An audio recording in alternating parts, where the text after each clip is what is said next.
It's no secret, good workers are hard to find, and hiring reliable staff is even tougher for farmers who need employees willing to work outside in all kinds of conditions.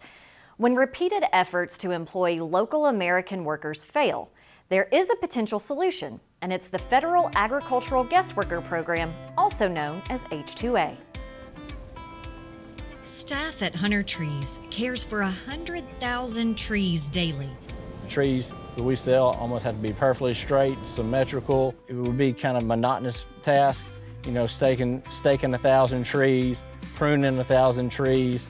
No robotics or artificial intelligence here. This work requires the skill and dexterity of human hands, and willing workers are tough to find. We have tried to hire as many local workers as we can.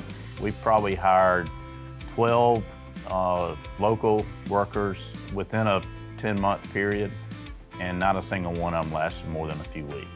To keep this family farm running, Hunter Trees needed to find reliable labor fast. 2 years ago, brothers Philip and Will signed up for H2A.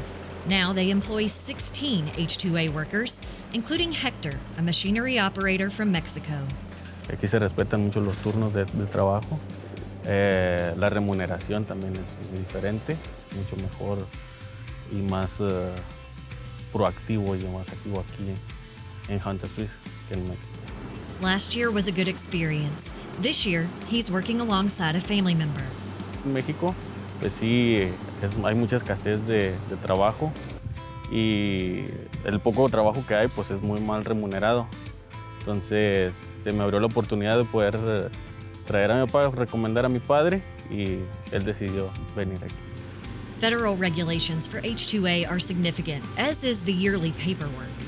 Well, this is a 3.5-inch binder, and it's getting a little bit thicker as the year progresses. So we'll add a couple more pages as we get closer to October and November for sure. There's stringent regulations on housing. In our case, we built a house because we felt like long-term that would be worth its investment. We're paying for visas. We're paying for transportation for those workers and meals. So 16 workers, roughly $16,000 to $20,000 before they ever do a single bit of work. Costly, sure. And there are some cultural confrontations. I know very little about their football, and they know a lot less about our football. Miras American football? Ever? Oh, no. But in the end, the costs and cultural differences are all worth it for everyone involved. Ha cambiado, bueno, principalmente en la parte, lo que es la parte económica, ha cambiado muchísimo. We essentially doubled our workforce in a day. And for those existing workers to go out in the field and work with these new guys, it was a boost for the whole company. When you're making progress, even if it's tedious work, if it's hot work or cold work, repetitive work, when you're doing it with a group of guys and you're enthusiastic and having fun and talking and making good progress, then it helps the morale for everybody. In that feature, y'all saw a few shots of the house the Hunters built for the H2A workers. And in the kitchen, you might have noticed multiples of appliances like 4 fridges, 2 ovens, and 2 sinks. That's actually required through the H2A program, things like having 1 fridge for every 4 workers. So apparently there are a lot of regulations to participate in H2A. How do they enforce them? Philip told us that at any time, the U.S. Department of Labor can stop by and perform an inspection. Plus, they have annual reviews with the Alabama Department of Labor. Now, this is such a complex topic, we're going to stick with it for a bit. When we come back, Blake Thaxton of the Alabama Farmers Federation will answer more questions about the need for H2A workers and how the program benefits all those involved. What you doing? Just putting the finishing touches on this policy for Megan's studio. Nice. I wonder what Megan's doing. Jessica, you're gorgeous. I love this look so much. Just shake out that tension, though, a little bit. Yeah, let's do something dangerous. Give me like a snarl, like, hurrah. Yeah, let your hair do the work. Everything's looking great. Ooh, bad girl. You do your thing. We've got you covered. I'm Wallace Drury from Greensboro, Alabama, and I'm proud to be Alabama's 2023 Catfish Farmer of the Year. I've been doing this for a long time because your family deserves a healthy, sustainable product that everyone can enjoy. Thank you for supporting American farmers like me by choosing U.S. farm-raised catfish. Find your new favorite recipe at uscatfish.com.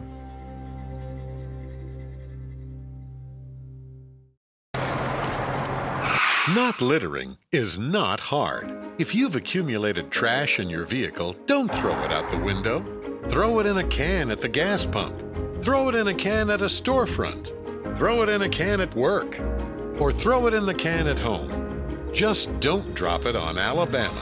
Not littering is not hard. Brought to you by People Against a Littered State, the Alabama Department of Transportation, the Alabama Broadcasters Association, and this station.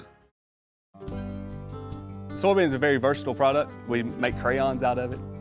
A lot of the combines you see rolling through the fields have a lot of plastic side panels that are made from a soy product.